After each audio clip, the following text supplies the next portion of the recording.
खान साहब ने कहा है कि कौम को कह दें कि कौम तैयार हो जाए, और अब खान ने कहा कि जो बात है वो सब्र से, जितना हमने सब्र कर लिया उससे बढ़ चुकी है, तो लिहाजा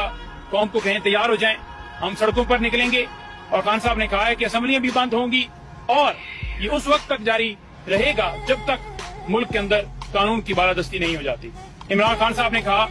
कि आज तक हमसे बदला लिया गया, उम्मीदवारों को उठाया गया, मुझे डिस्क्वालीफाई किया गया, मुकदमात बनाकर जेल में डाला गया,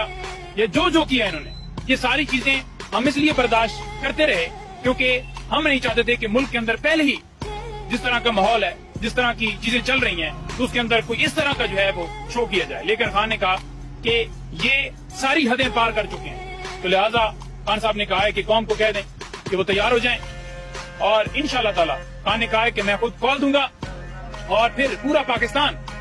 मैं तमाम लोगों को कहता हूं कि पूरा पाकिस्तान फिर इंशाअल्लाह ताला जो है वो निकलेगा।